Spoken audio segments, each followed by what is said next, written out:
whole lot of other people, they would.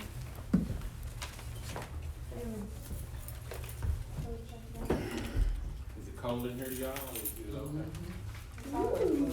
But it ain't no better tonight. Sean in here. It is cold in here.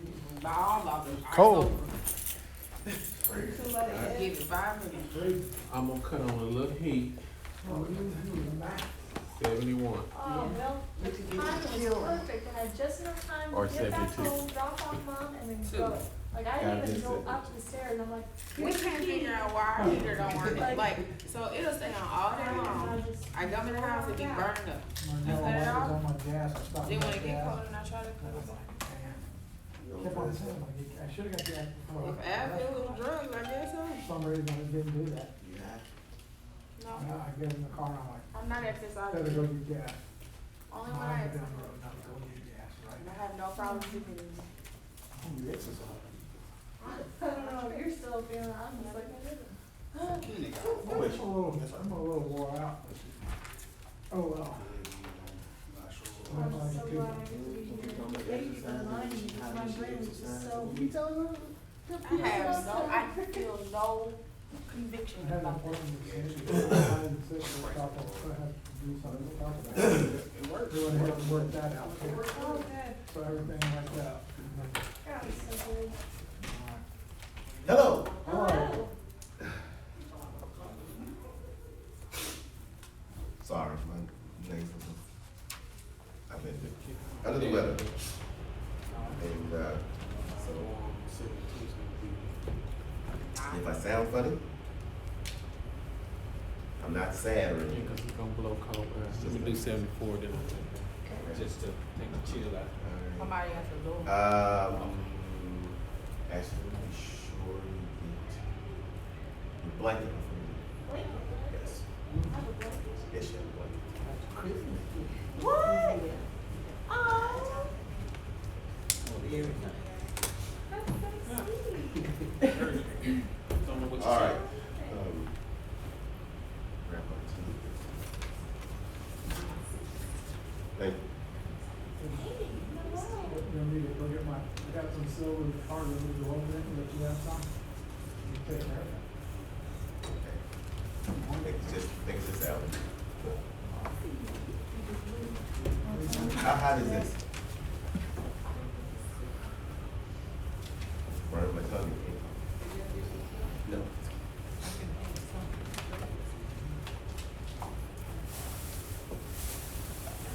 All right, let's pray.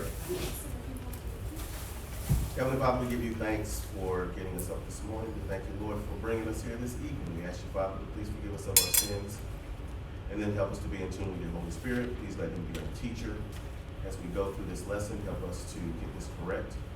And then, Father, change our thinking and what we do so that you're pleased with us. We give you thanks in the name of Jesus. Amen. Amen. All right, so, again, disclaimer, if I sound funny, I'm sorry. Gospel is going crazy. What will probably happen is it'll go away while I'm teaching.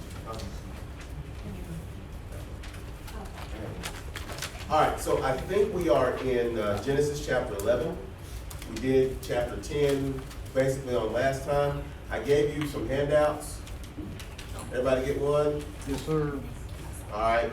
The handout is just, just to have, and it kind of summarizes what we had in 9 and 10 as far as where the nations came from the three sons. What's most important is that I want you to understand that Noah's sons in order of birth, Shem is the oldest, then Ham, then Japheth. So when we ran across that scripture that talked about what happened with Noah and his youngest son, was not a reference to Ham, it was a reference to Canaan, his grandson, okay? And that's who the prophecy of the curse was put on, was Canaan. And once again, the descendants of Canaan were defeated when the Israelites went into the promised land. So they were pretty much wiped out. So there are no more of those descendants. But just for interest, yes? Whose son was, Canaan was whose son? Ham's. And just for interest, as you can see, the eastern countries that came from Shem, Assyria, the Chaldeans, Iran, Lydia, Persia, Syria, Ham, you have Arabia, Canaan, Egypt, Ethiopia, Libya, Sudan. So those are basically your African countries, and then the Far East, Middle East, Far East. Middle East up with Shem. Japheth, you have the Armenians, Europe, Russia, Turkey, Wales. So here's the deal though. When you see in chapter 10, this first generation, even maybe the second, all of these people that are being populated, we're going to find out in chapter 11, they didn't leave. They stayed together. They weren't supposed to, but they did. And that's where we get into the whole thing with Nimrod. So it's after Babel that they go off, okay? And the map underneath, I actually had it in color, but my printer, my color part is out of ink. So you have to go with the shades. But if you look at those shades, it's kind of hard to read. I mean, you can find this online. But if you can see that I'm the only one in here that has nasal problems. You don't have the right to. So when you look at the second one that's got the map, especially if it's in color, you can see that they spread out pretty good. They spread out pretty good. So let's start in chapter 11 and let's look at this thing of Babel. Chapter 11, verse 1. Now the whole earth had one language and one speech. Is that hard to believe? No. Something else too, if you're a linguist, one of the things that you notice, if you were to break down these three sons and their descendants and the countries they went to, what you find is that the languages are very similar. They're very similar. So it's almost like if you look at like Japheth, where you've got Russia and Europe, and those languages to this day are very similar. Okay, so you'll notice that if you're a linguist, you'll notice that even though these languages broke up, and by the way, starting a new language is like next to impossible. It is. Someone that has studied linguistics, that has PhD or something in that, will tell you in a second. A human being just can't go off and just start a new language. It just doesn't work. The reason that we can learn other languages is because they're so similar. Right? Where does English come from? German. That's one language. That's another one. Yeah. Yeah, it's a conglomeration of several other languages, right? So this, but that is why we can learn more than one language, because of the similarities. So the whole earth had one language and one speech. Verse 2. And it came to pass as they journeyed from the east, that they found a plain in the land of Shinar, and they dwelt there. Shinar would be, most believe it to be modern day Babel, which is modern day what? Iran. Or not Iran. Iraq. Specifically? What's the city in Iraq? No. What'd you say? Mecca? No. Where's Bin Laden We're, was? In the ocean. No, In the was. How about Saddam? Yeah. Saudi Hussein. Arabia. Okay. All right. Babel. Aramco. No, just ice cream. Don't. Only he was going to do it. You needed the money. But yeah, so that's where Shinar would be, all right? and they dwelt there. Notice that they journeyed, all right? So after the flood, these sons started to have kids, and they multiplied, and instead of spreading out, they journeyed from the east over to Shinar. And then verse 3, then they said to one another, come, let us make bricks and bake them thoroughly. They had brick for stone, and they had asphalt for mortar. Now, this would make this material waterproof. Where would they have gotten the technology to waterproof anything? From the boat. From Noah. Yes, from Noah's Ark. It is the exact same process that Noah was using to make the mortar for the ark. You also see it later on. Moses' mother, when she sends him down the river, uses the same stuff to waterproof the basket. All right? So they had that technology. Verse 4, and they said, come, let us build ourselves a city and a tower whose top is in the heavens. Okay, so, you know, as a kid, and I would hear this in church all the time, they tried to build a tower all the way to heaven. That is not what they were doing. We have examples of these towers in the Middle East today. They're called ziggurats or zygots. And what they are is they are towers that when you go inside them, and as you go up, what you will see on the inside of the tower is maps of the constellations, which tells you exactly what they're for. So you have everybody together. They knew what fire was, right? And when you light fires, if you're trying to look at stars and you're in Dallas, what's the problem? The light, right? So if you go out to Greenville, where I'm from, and so in fact, when you get out of the city limits of Greenville, you can see the Milky Way. It's almost scary, right? So they built a tower to get above the fires below so that they could see the stars better. That's all they were doing. What it means is they built a tower unto heaven so they could see the stars better. The first, I want to say, anti-God religion is what? Astrology. Not astronomy. That is a science. Astrology. Astrology is the first anti-religion. All right?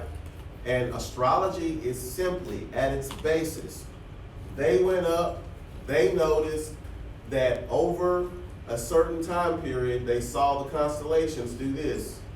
One would come up, start down, another one would come up and start down, another one would come up and start down. How many constellations did they come up with? 12.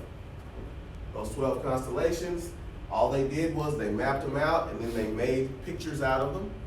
When they made those pictures, they gave them names. After giving them names, they started to tell stories about them. All right? So that was the religious, that's where that whole astrology thing comes from.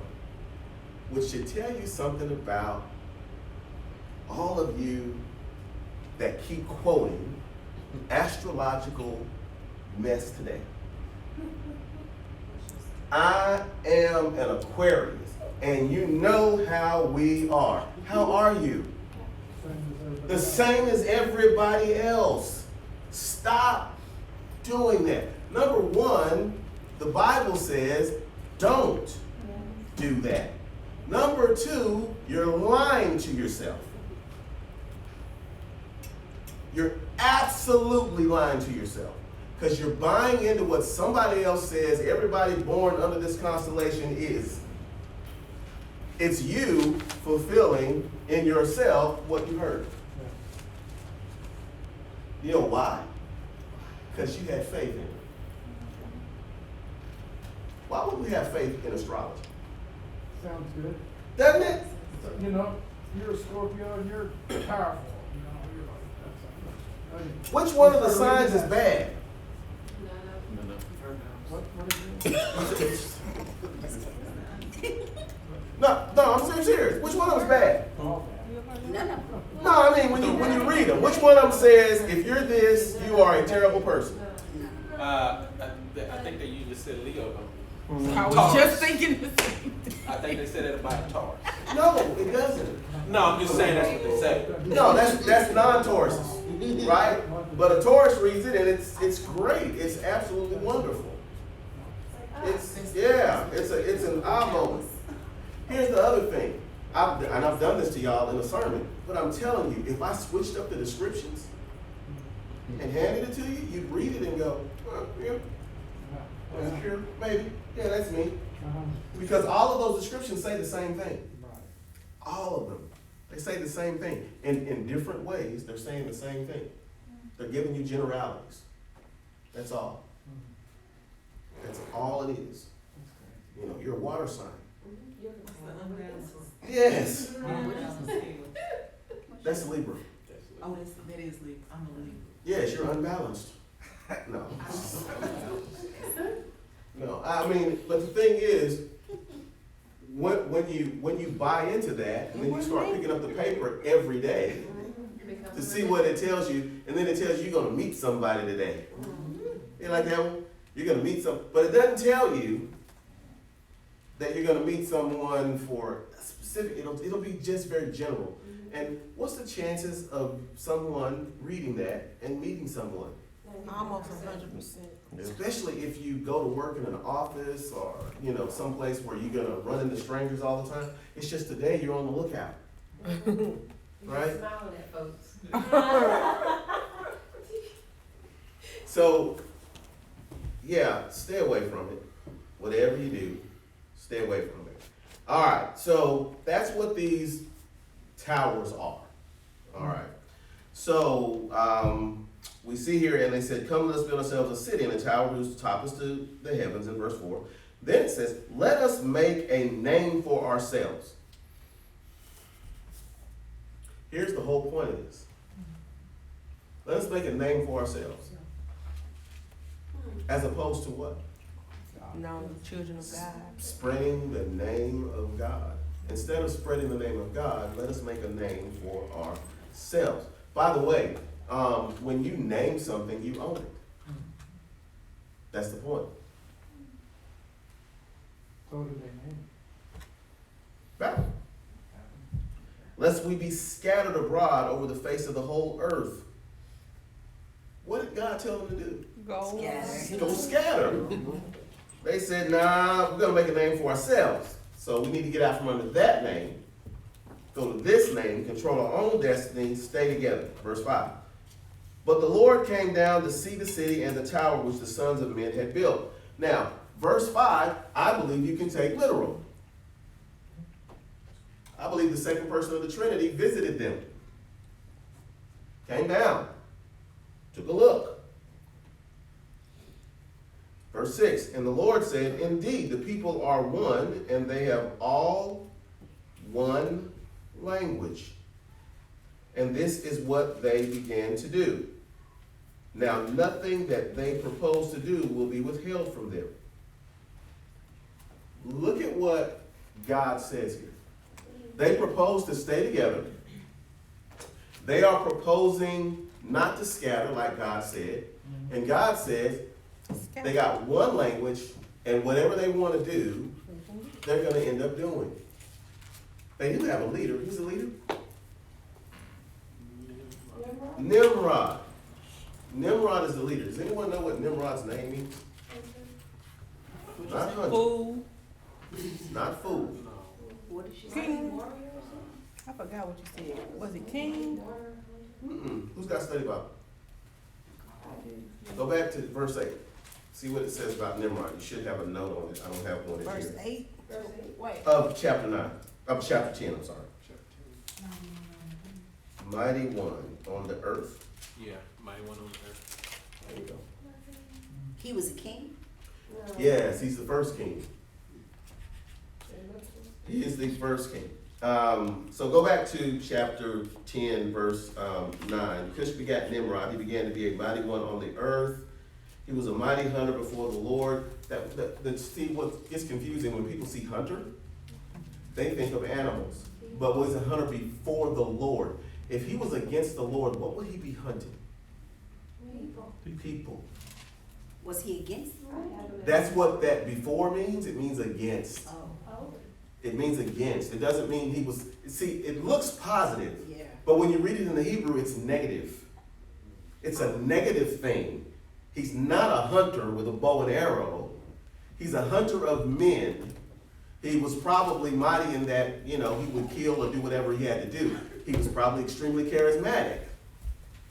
They followed him. He was bad. Not just this, I think when we read it and we look at it, we go, hunter. He's out there, with a spear or something, looking at him and with the air go, we should be thinking more Walking Dead sort of thing. yes, he's bad. He's bad. Before the Lord means against. He's against God. What does God want? God says, I'm sovereign, do what I say. You know what Nimrod is saying? I'm sovereign, do what I say. All right? So that is, so when you get to chapter 11 is the personification of what Nimrod did. All right? So when we look at chapter 11, this is explaining to us what was going on, why they stayed together. It was Nimrod. Nimrod was the first leader. He was the first king. All right, so come back to chapter 11, verse 7.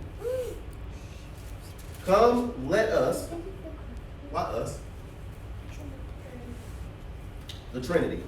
Let us go down and there confuse their language, that they may not understand one another's speech. What would that do? They have to go.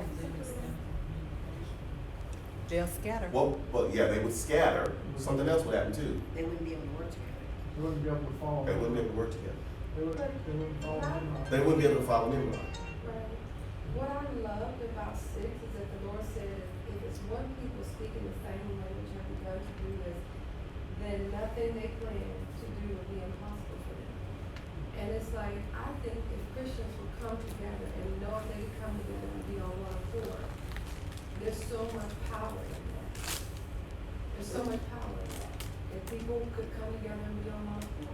And the Yeah. one language that we speak Yes. is the word. Is the one language we all speak. Well, you see that even in the New Testament, they were on one accord, and usually something wonderful happened. Right. Because the bunch of Nimrods. There are. Everybody wants to be- That's why I said, as a little kid in the 70s, Nimrod was a derogatory term. You hear it all the time. You Nimrod. Didn't know what it was until, I saw it in the Bible one day and was like, yeah. So, confusing language that they may not understand one another's speech, this would cause them to scatter. So the Lord scattered them abroad from there over the face of all the earth, and they ceased building the city. So they ended up doing what God said do anyway. All right? But the key is they ceased building the city. What is the saved man going to end up in? What is the what? What is saved man? Saved man. And Gonna end up in In the city. in a city. Here was an attempt, I call it satanic, to build a city. And God said he's gonna stop this city, because this city is being led by what's going on in the tower. All right? Therefore, its name is called Babel, confusion. Because there the Lord confused the language of all the earth. And from there the Lord scattered them abroad over the face of all the earth. Now, how they scatter, that's on your paper. They scatter that way. And again, the languages are regional. There's little bits of differences, but they're regional, right? So if you look at Russia, for instance, you got Russia, you look at Ukraine and the Baltics and all of that, those languages are extremely similar. I mean, very similar. It's like Spanish in Mexico and Spanish from Spain, right? Or English here and English from England. Who's ever been to England other than me and my wife been there? All right, you two have been there. They speak English. Sometimes you can't even tell what's speaking. Yeah, they can speak pretty fast. Yeah, they get to talking fast, you're kind of like, because they use words we use for different things. Telly, Chip. chip is a french fry. Tube, Lift. telly got me though. I thought telly is a telephone. Television. Television? Yeah, Oh. it's on the telly. But that is what we use back home, What? the telly, it was slang though. But that slang came from England. Yeah, y'all were just speaking the Queen's English. I think we watched a lot of, that. BC America. That walk real fast. Benny Hinn? The. No. That's the preacher. Benny- No, Benny Hill. Benny Hill. Benny Hill, I'm sorry. Benny You Hill. know about Benny Hill. Because you Yeah, old Benny as Hill was dirt. funny.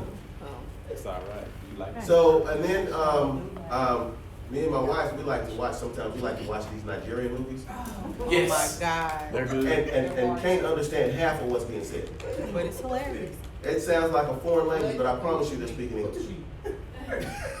They are speaking English just as, and it's proper. And when I say proper, I mean, it is subject, verb, it is structured right. They just accent words differently. And when they do that, it sounds like a whole different language. All right, so, but here's the scattering. So God gets what he wants.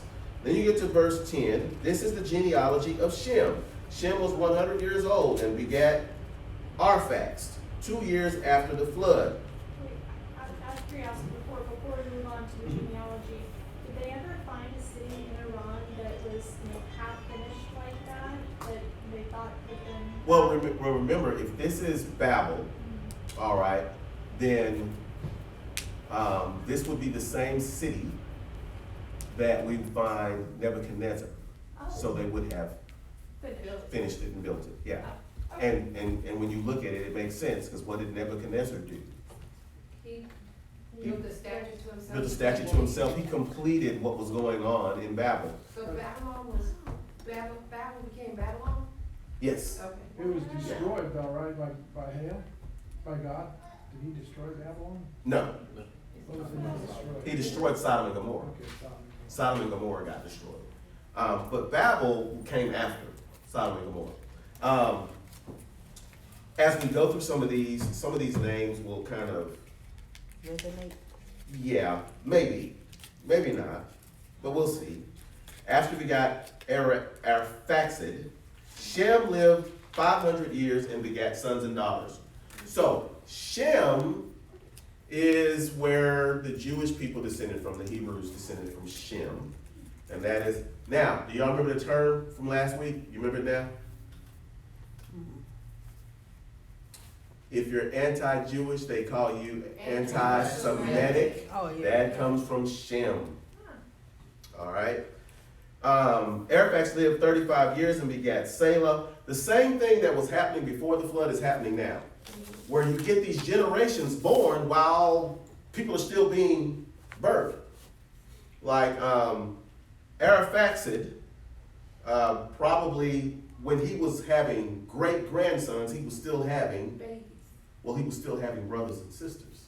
Oh, okay. See what I mean? He still had, so the population would explode. All right? And when I looked at that, I was blown away, because I'm like, wait a minute, you got all of these people and all of these descendants, and then the names start changing because of marriages, and I'm sitting there going, and that's only literally 150 years. And when you look at that 150 years, there's 500 people just on this. It doesn't have everybody's kid's name, right? Because in a lot of cases, this person married this person and you got their kids, but then if you wanted, you could say they were going by the man. You could go and start doing the woman's, and what's gonna happen there? It's gonna, boom, pop out, going down and going back up. So one of the things that people have a problem with when they read the Bible is they read it and they go, there's no way in the world all these people came from just these few people. Yes, it's like a germ. It would explode. There's no problem, especially when you're living a few hundred years and you're having kids for a few hundred years. Like I said, you know, you're sitting there, somebody comes along, oh, this is your great-great-great-grandson. You know, you're like, well, how you doing? Oh, y'all are the same age. This is your great-great-great-great-uncle. You know, that, I mean, it's just, there would be a population explosion. All right. Verse 13, after he begot Selah, Arphaxad lived 403 years and begat sons and daughters. See that? But he's begatting sons and daughters all of this time. Selah lived 30 years and begat Eber. Now, I told you all, there's an Eber, and that's where the Hebrew people come from. This Eber. Eber is, I don't know if he's somewhere on this map, but he would be in the area, but the Hebrew people came from Eber. By the way, remember this too. If you ever look at a map, remember this. Did the Jewish people come from modern day Israel? No. No, they didn't. Remember, the land was promised to them. You know who was already there? And the Philistines. Right? Are the Philistines still around? Yes, they are. Who is Israel arguing with right now? Muslims. The Philistines, yeah. The Palestinians are the Philistines. Yeah. See? Nothing's changed. They've been beefing all these years. That's, if you understand the Palestinians, you know what the Palestinians are saying? They're saying this land is ours. It's always been ours. You came along with this book and claimed it was yours. That's their argument with the Israelis, is that you took this land by claiming through this book that it was yours. This was our land. We were here before. We were here before you. And your book says so. And they're correct. Yes, and the book says so. So why don't you leave? And that's what the big war is. Why would you leave when it's got order? Well, but you can see the argument. Oh, I agree with you. Yeah, you can see the argument. That's the basis of the argument. They were there first, Right? I get it. But if, I mean, And if the that Jews was the came case, then all like these, eminent domain. these countries that have been conquered by other countries would have to be given back. Give it back, yeah. And that doesn't happen. I mean, That doesn't mean Think- nobody doesn't feel away. we have the same problem here in the United States. People don't know it, but we got the same problem. The American Indian can say, how did you put me on a reservation? Yeah. This was my land. But, so, there you go. We argue over territory. All right, so Eber lived 34 years, begat Peleg. And after he begat Peleg, Eber lived 430 years and had got sons and daughters. Peleg lived 30 years and begat Reu. After he begat Reu, Peleg lived 209 years and begat sons and daughters. Reu lived 32 years and begat Serug. And what that is showing you is like at the age of 32, I guess he started to have these kids, or at least this person was important. After he begat Serug, Reu lived 207 years and begat sons and daughters. Now, what are you noticing about the years? Their lives are getting short. They're getting shorter. They're getting shorter. Serug lived 30 years and begat Nahor. After he begat Nahor, Serug lived 200 years and begat sons and daughters. Nahor lived 29 years and begat Terah. After he begat Terah, Nahor lived 119 years and begat sons and daughters. Now Terah lived 70 years and begat Abram, Nahor, and Haran. Did the name pop up? The name did pop up. Have we seen Oh, the Chaldeans. Mm-hmm. They're the Chaldeans. All right, I want to say it was in chapter 10. 31. Oh, we're gonna get to it. Yeah, we're good. Okay. All right. So Abram, Nahor, and Haran begat Lot. This is the genealogy of Terah. Terah begat Abram, Nahor, and Haran. Haran begat Lot. So this is how we know that Lot is Abraham's nephew. And Haran died before his father, which isn't good. Terah in his native land in Ur of the Chaldeans. Then Abram and Nahor took wives. The names of Abram's wife was Sarai, and the name of Nahor's wife, Milcah, the daughter of Haran, the father of Milcah, and the father of Iscah. But Sarai was barren, she had no child. So we get all of this genealogy, and what we see is the reason we're going here is we need to see where Abram comes from. I'm sorry, I got confused. Uh-huh. Haran died, Mm-hmm. but Milcah was the daughter of Haran, Mm-hmm. but Milcah's also Nahor's. Uh-huh. So he married his sister. Yeah. Okay. Just making sure I'm reading it right. Just making sure. Shem was able to see all these people. I think if you add the years up, it gets close. I think it gets close because Shem lived 500 years. 500 years. So he gets close. I don't know if he was there when Abram, but he's close. Yeah, he may have been. If you add it up, I think he may have been, but he gets close. But think about what Shem, Ham, and Japheth got to see. Lots. They got to see a population explosion of their descendants. All from. Yeah. How long did Noah live? 930s. How long after the flood? Yeah. He was like 600 years when the flood came. So he lived another 300 after. So he got to see quite a bit. He got to see quite a bit. All right, and Sarai, we know from those of you that were in Sunday school as a kid, she is Abram's half sister, right? Verse 31, and Terah took his son Abram and his grandson Lot, the son of Haran, and his daughter-in-law Sarai, his son Abram's wife, and they went out with them from Ur of the Chaldeans to go to the land of Canaan, and they came to Haran and dwelt there. Now, so the days of Terah were 205 years, and Terah died in Haran. Haran is a place and a person. Exactly. Okay.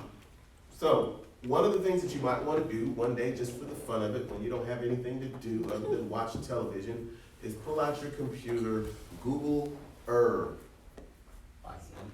Just Google Ur and read some of the historical things about Ur.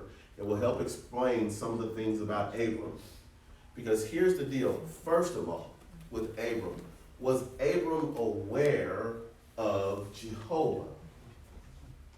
Yes. You would think so. However, what you will find out about Ur is that there was a lot of pagan worship. Abram grew up in a paganistic society. By this time, the God that was real was the God of Midian. So the Hebrew people, their teaching on Abram is that Abram was in the business of selling idols. That is what the Hebrew teachers taught.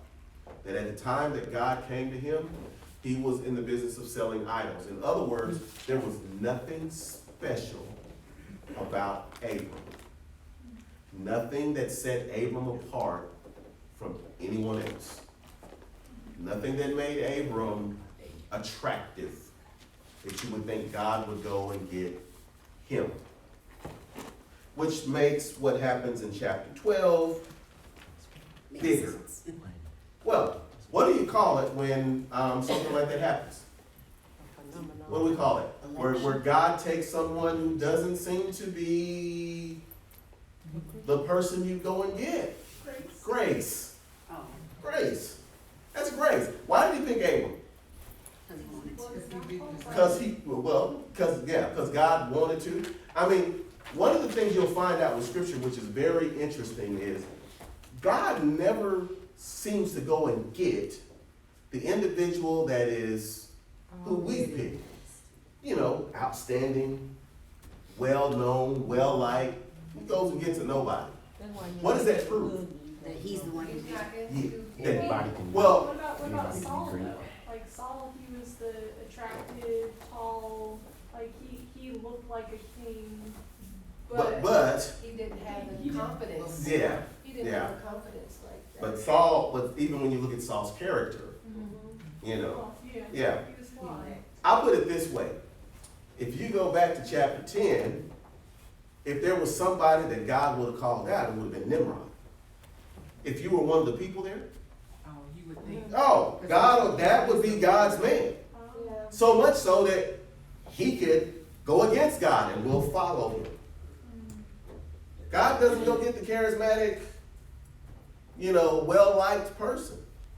Even when Jesus came, the Bible is clear. He was nothing to look at. That's why I wish we could get in a time machine, go back to Palestine about that time, and walk around and just look at people and say, that's him. We wouldn't be able to do it. He blended in with the crowd too many times. He wasn't beautiful. He wasn't 6'8" and just towered over everybody else. He was normal looking. Yeah. He wasn't Aquaman, yes.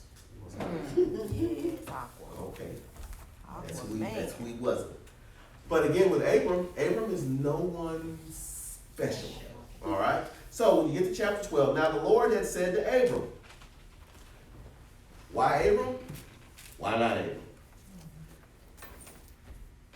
Get out of your country, from your family, and from your father's house to a land that I will show you. Now, those first 3 lines, get out of your country. Okay, hold on. Let me see. I was born, my daddy took me, I got my wife, we got our living, then my daddy moved me from one place to another place. My daddy's still alive, I'm in his house, I'm doing fine. And you want me to get out the country. From your family. You want me to leave my family. You want me to get out of the country. You want me to leave my family. And you want me to leave my father's house. That's kind of deep. What do you think most people would say? No. No, I'm good. Yes. I'm okay. I'm okay. Now, here it is. To a land that I will show you. You haven't seen it? I'm going to show it to you. Now, verse 2 is the thing. I will make you a great nation. Perhaps Abram is, what's the word? What do we say about somebody that wants to be great? Ambitious. Ambitious. Perhaps he's ambitious. Maybe that's it. I'm going to take you to a place that you've never heard of. By the way, there are many gods as far as Abram is concerned. But this one says to him, I'm going to make you a great nation. You know what I'm going to do it? I'm going to take you to a place you never heard of. I will bless you. I will bless you.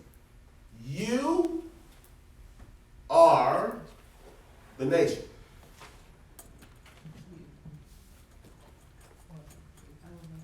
What do you think? I will make you a great nation. I will bless you.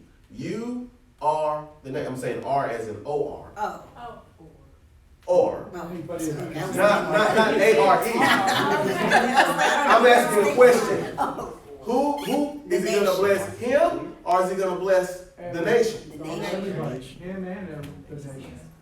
Him, And you will be a blessing. and then, let's read here. And make your name great, and you shall be a blessing. Okay, so the nation will be blessed, but I'm going to bless you, and you shall be a blessing. So God here has given him a picture of, I'm going to make a nation out of you. I'm going to take you to a land you haven't seen, and I am going to make you happy. What do you think Abram is thinking? There's something here that I think you may have forgotten. We read it a little bit further back up. Not that he grew up in a paganistic society. God has just told him, I'm going to make you a nation. I'm going to make you, how does someone become a nation? Abraham. They got to have children. Oh, because Sarah. What was the problem? Sarah. Your wife is barren. Oh, Lord. Oh, Lord. By the way, we also know that about the time all this is going on, what we know about Abram and Sarah? Sarai. Sarai. They're siblings. Well, They they're old. siblings, but say it. Oh, They're older. In fact, she's beyond Old. childbearing years. but what is that back in that day? So Well, baby she was 7,000. She was 90, first of all. Secondly, remember that their timeline has come way down. But she was 90 years old. So their timeline is about where we are. Yeah, they're getting close to where we are now. I mean, they're living long. But she's 90, all right? I'll give her 60 in today's terms. Let's just say that. She's beyond. She's past menopause. She's not having cycles. Imagine him coming to her going, hey, guess what? You gonna help, baby? God came to me. Like, oh, he old. And God just told me, woo! He said, leave. And he's going to take us to a land I have not seen yet. And he's going to make a nation out of me. Really? What do you think she's thinking? Something wrong with you? Something's wrong. So in order to leave, what would it take? Faith. Faith. A whole lot of it. A whole lot of faith. He didn't just take himself and his wife, he took all their He servants took and everything. Right. It would take faith. And this is why, here we begin to look at, it's called the father of faith. Now, is his faith perfect? No. No. But what you need to see, if there's ever been anyone that's taken a leap of faith, this is the guy. Because God didn't tell him to take life. But, what I just noticed, cause like, I test my students over this section, and they have to be able to identify the promises of God for him. But I just noticed what you said, that God had already told him he would have numbers, Yeah. generations. So he already revealed that before the conversation actually happened. Yep. What conversation? Where He was gonna- he'll go back and tell Sarah. Sarah, yeah, God told him first. Yeah. You will have Yeah. more You- descendants and there are. You're gonna be a nation. I mean, he didn't just say to him, you're gonna have a couple of kids. No. He said, you're gonna be a nation. Later on, he's gonna say, your descendants, he's gonna have two sets of descendants. Uh-huh. One of them's gonna be as the number of the sand. Another's gonna be as the stars in the sky.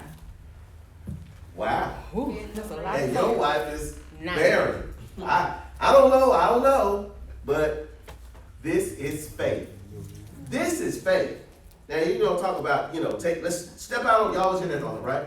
Step out on faith. Okay, here's the one thing though. What is Abram's faith in? You gotta be careful here. Because, I'll put it to you this way.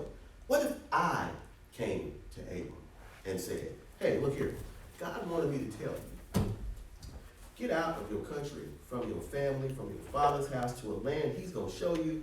He's gonna make you a great nation. He's gonna bless you, and he's gonna make your name great, and you shall be a blessing. Now, if I tell him that, He still needs to hear from God. because his faith has to be In God. in God. This is a lesson about faith. You have faith in God. So whatever God says, why? Because I have faith in God. Does God always tell us what's going to take place? No. No. So, but my faith is in who?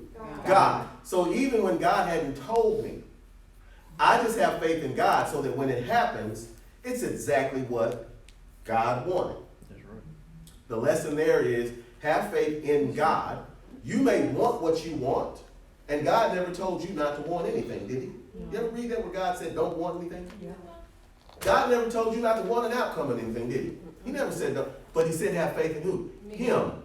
And if things don't happen like you want them to, that's okay, because your faith is in him, not in the circumstance. That's the key. That's the key. That's why I get nervous in hospitals with Christians. Get nervous, because let's have faith in God, whatever God decides.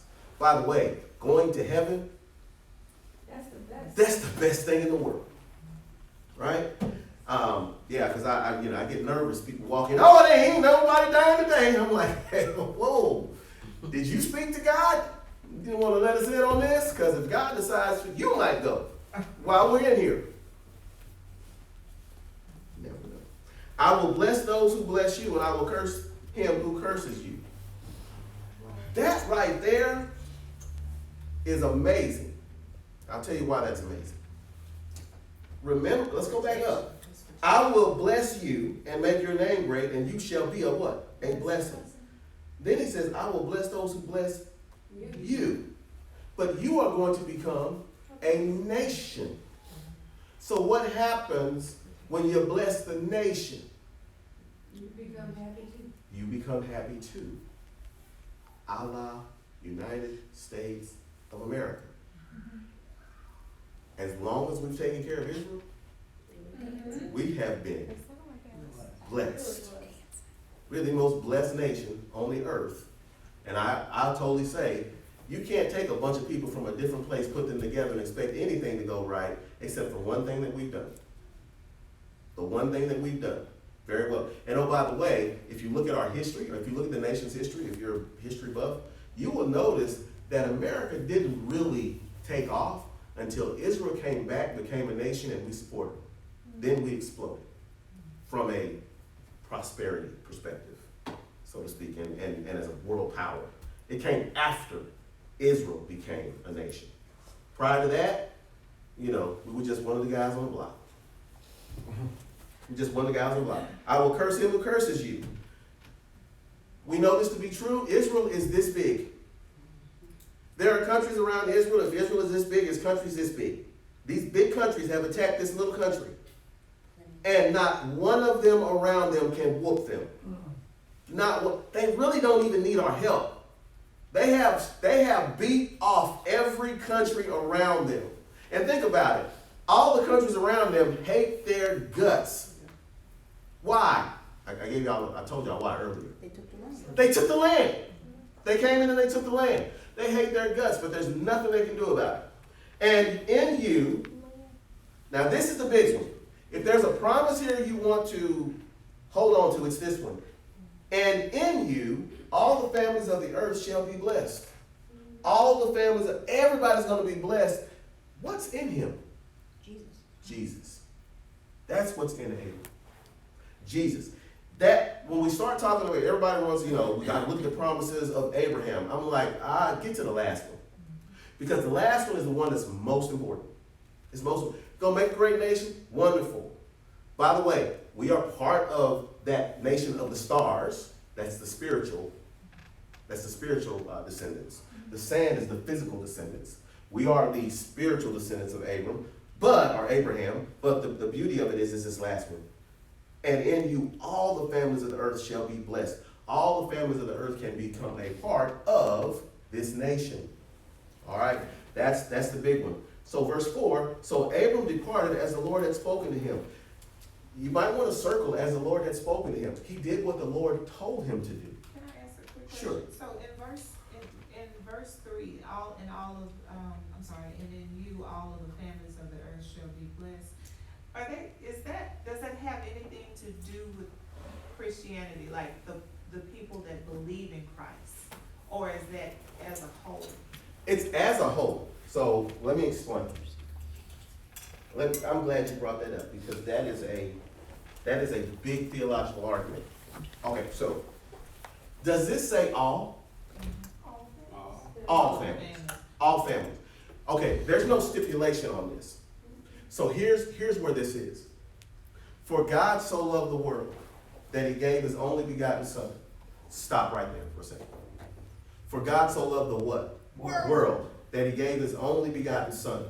What did God do for the world? He gave his son. Where does his son come through? Abram.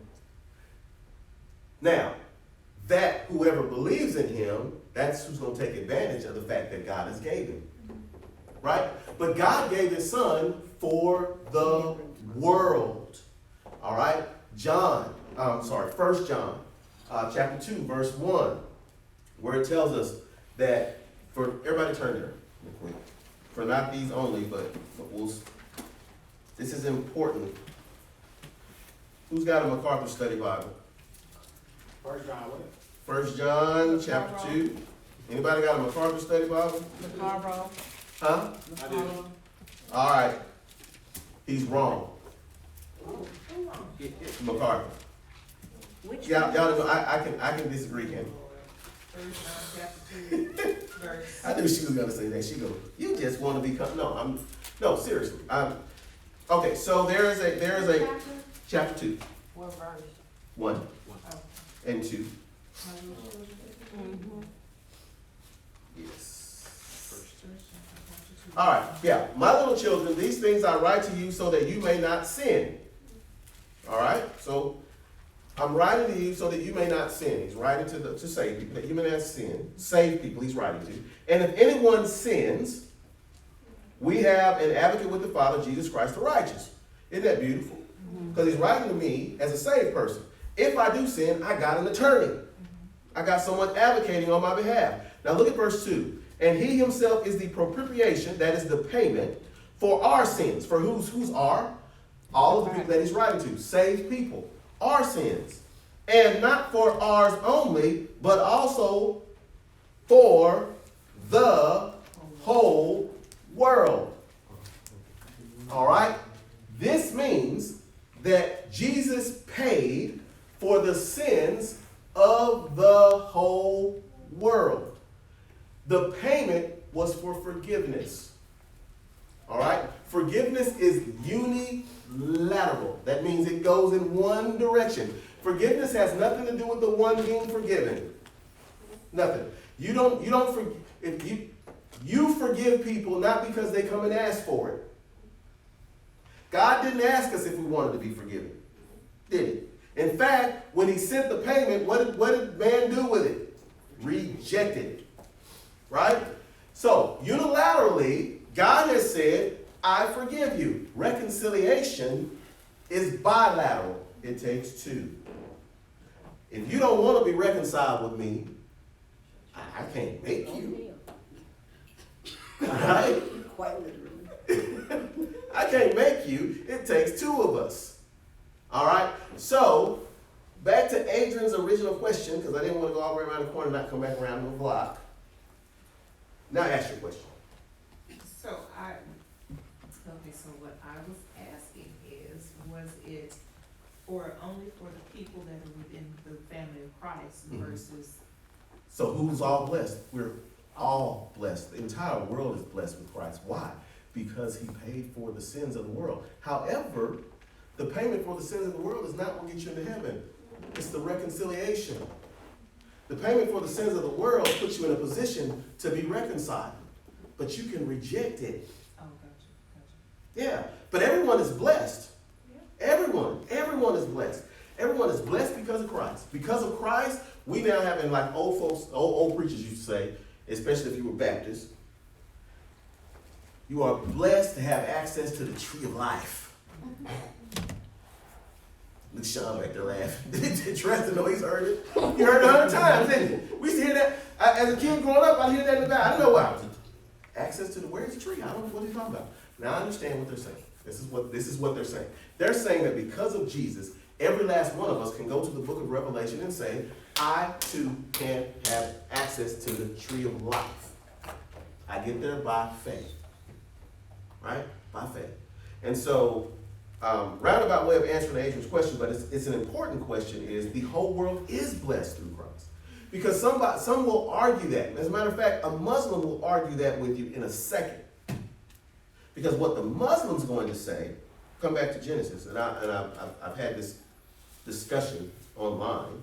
What a Muslim says is, and in you all the families of the earth shall be blessed, and this is what they say. They say through Muhammad and Jesus. Because Abraham had a son before he had Isaac. Who was his son before? We're going to see him later. Ishmael. But the promise didn't come through Ishmael. No, it doesn't. But he still But- blesses. But he blesses Ishmael. Yeah. Yes. He did bless Ishmael, but he didn't, not with the promise. So what a Muslim tries to say is there's two things a Muslim says. Is number one, the promise goes through the oldest son. That's the very first thing they say. So it has to go through Ishmael. Okay, God did this twice. Right, you saw. He did this, he did it twice. He didn't put it through Ishmael, he did it through Isaac. In fact, and we'll see this as we go into Genesis a little bit later on, he's gonna tell poor Abraham, go kill your son. And when he said, I want you to take your son, your only son. It's like, Ishmael ain't your son no more. Because Ishmael came not by my will, but that was one of your things. But that's your only son. Then you had Abraham, Isaac, Esau, and Jacob, twins. Esau came out first, so the promise should have gone through Esau. But Esau gave up the promise for lentil soup to Jacob. So it went through again, not through the oldest son. Right? So I've had that conversation. Yeah. All right, so 12 and 4. David ain't here yet? I ain't seen him. Okay. So Abram departed as the Lord had spoken to him, and Lot went with him. And Abram was 75 years old when he departed from Haran. Then Abram took Sarai his wife and Lot his brother's son. Why he took Lot, we don't know. We don't know why he took Lot. But Lot is, the things that go on with Lot are very interesting. Whoa, boy. I know when she had to teach 5th graders about Lot and them daughters. If he had kept them where it's supposed to be, maybe none of that would have happened. But Lot chose. He Yeah. chose that land. He did. He did. And all their possessions and that they had gathered, and the people whom they had acquired in Haran. Did y'all hear possessions and acquired people? What does that tell you about Abram? Slaves. He has slaves. He's rich. He's rich. He's rich. He's wealthy. All right. You're telling somebody wealthy got it going on to get up and go. And he went. And they departed to go to the land of Canaan, so they came to the land of Canaan. Abram passed through the land to the place of Shechem, as far as the terebinth tree of Moreh, and the Canaanites were then in the land. Who's in the land? The Canaanites. See, he took them to a land that wasn't empty. Yeah, he got a battle for it. Yes, the land isn't empty. Canaan descendants. Yes, the Canaanites were there. Verse 7, then the Lord appeared to Abram and said, to your descendants I will give this land. Don't miss that. I'm going to take you to a land. Let's go back. Let's go back to chapter 12, verse 1. To a land that I will show you. He never told him you would occupy the land. He just showed it to him. He showed it to him. He took him, and there it was. And he goes, look, the Canaanites all up in the land that you're going to show me. I mean, think about it for a second. You get there and you're just like, ah. You really have to listen to God when he speaks. He's very specific. He's But- too specific. That's Yeah. the difference between Abraham and Lot. I know. Abram is constantly moving. He is constantly moving, and Lot chooses to stay. Settle. Abram never really settles. He gets to the land, but when he gets to the land, he doesn't get to possess the land. And God even tells him, he says, you see this land? The place of Shechem as far as the terebinth tree of Moreh, and the Canaanites were in the land. Then the Lord appeared to Abram and said, to your descendants, I will give this land. To your descendants. And there he built an altar to the Lord who had appeared to him. And then he built an altar who was happy to get that word. What's wrong with him? How many of y'all would have been a little upset? He didn't understand what happened. No, just be honest. I don't think he knew what was happening. I He mean, didn't know it was if he said, I'm going to take you to a land and show you, would you have thought the implication there was? Yes. That's where I'm gonna be staying. Okay, so when you got there and he showed it to you, and then he said, evidently he didn't tell him anything other than that, because now he's telling him, I'm gonna give it to your descendants. Would you be, because You made me leave all I had. But I think did y'all hear her? I did. That's like going to nothing but cake and telling you that everybody behind you can eat. That's exactly right. But I think he reconciled in his mind that it was going, he wasn't going to dwell in there because he started telling God, later on, where's the kid? And then Sarah started saying, okay, let's help this process. So he started focusing more on, if I'm gonna have descendants, I need a child. So to me, his But I mind think he kind of still might started have thought he focusing was on. going back. Well, everybody turn to Hebrews chapter 11. Let's look at this, and then hopefully this is David. And There's David. is somebody not going to back me? No, he's right Yeah, Okay. that's, there. Hello, people. All right. So let's everybody turn to Hebrews chapter 11. We'll cover this, and then we'll get out David later. Hebrews chapter 11. Find verse 6. We'll start in verse 6. Well, it's verse 8 we want to, but we'll set it up with verse 6. So when you're there, say amen. Amen. All right, so why in the world would Abram be told, I'm going to take you to a land, and I'm going to show you this land, and maybe not understand that he ain't going to get it? So that when he gets there, God got to appear to him again and say, hey, I want you to look from Shechem all the way over here to the big tree over here, this thing. By the way, if you put it on the map, it's big, it's huge, it's beautiful. This is Israel. All of that I'm going to give to your descendants, but not you. So, we know Abram has faith. So 11 and 6. But without faith, it is impossible to please him.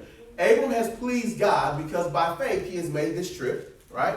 For he who comes to God must believe that he is. If Abram grew up in all of this paganness, he believes that God is the God. That is why he is doing what he is doing. And that he is a rewarder of those who diligently seek him. Now the reward, he may have thought, was the land.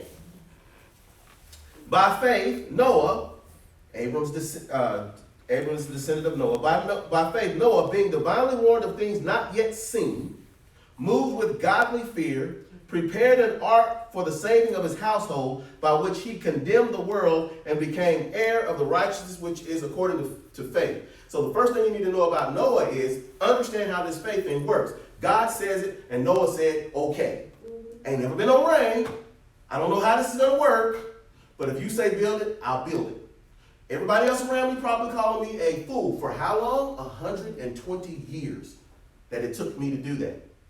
You know when they probably really called me a fool was the day I got up in the boat and God shut the door. Because we sat there for a minute, and I'm sure people ridiculed along the way. Now look at verse 8. By faith, Abraham obeyed when he was called to go out to the place which he would receive as an inheritance, and he went out not knowing where he was going. He's going to receive it as a what? Inheritance. But he'll never have it. Will he or won't he? Verse 9. By faith, he dwelt in the land of promise as in a foreign country. You see what that means? That means he got to stay in the area, but it wasn't his. It was foreign. Dwelling in tents with Isaac and Jacob, the heirs with him of the same promise.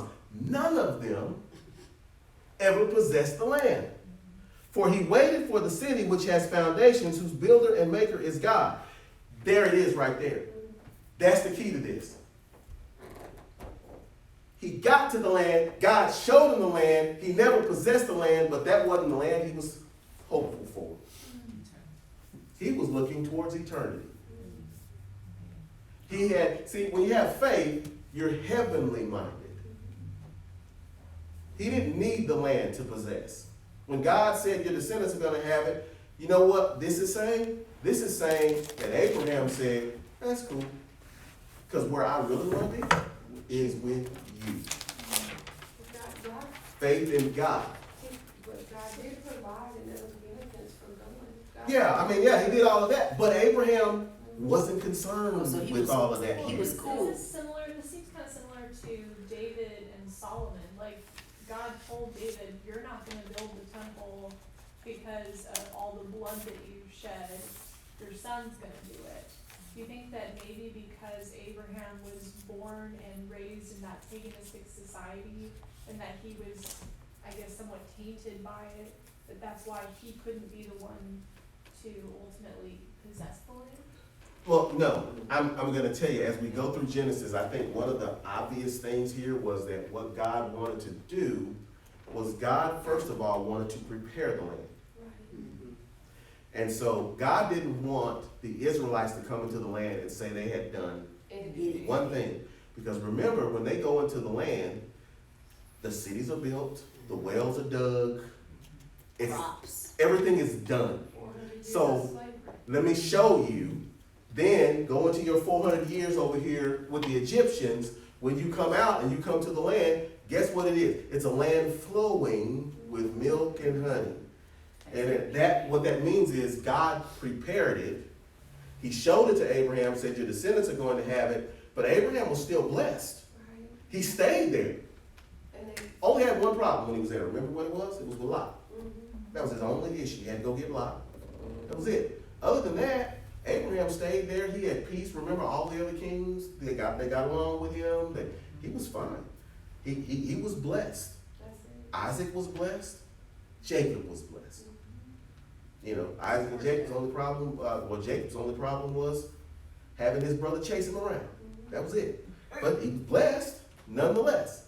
And so what you see here is, what this is saying is, the reason Abraham was not disappointed, and most of us get disappointed with God, because we infer things that we probably shouldn't infer.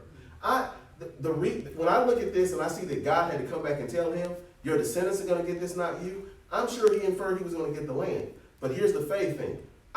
If I'm not going to give it, there must be a good reason for it. Now, we don't know if God explained the reason to him or not. Right? Probably not. But, Oh, God, no. I mean, when you go to McDonald's or Whataburger or wherever you go and you get that sandwich, that burger, how many of y'all actually open it up? I used to work with Germaphobes. No, I used to work there, so. I was a McDonald's manager. I never opened up. Most people do what? Drive on? Bite it. Oh. Don't know what's in it? Bite it. That's an act of faith. That's some strong faith. You ain't cracking open to see what's in it? Most people bite it. You're a friend. I was a McDonald's manager. I never saw anybody unless they ordered something special, like no mustard or no pickles. Then they look. But if it's like, just give me the Big Mac, they take that thing out and they go, hi, okay. You don't know what happened back here, but you must trust us. You bite it. And I think what Abraham says is, I trust God. I'll bite the sandwich. All right, so we'll stop there. When we come back, we'll be in chapter 12. 12. Yeah, chapter 12. Open it up. You gonna stop this one? Eat the cake anyway. Oh, I didn't.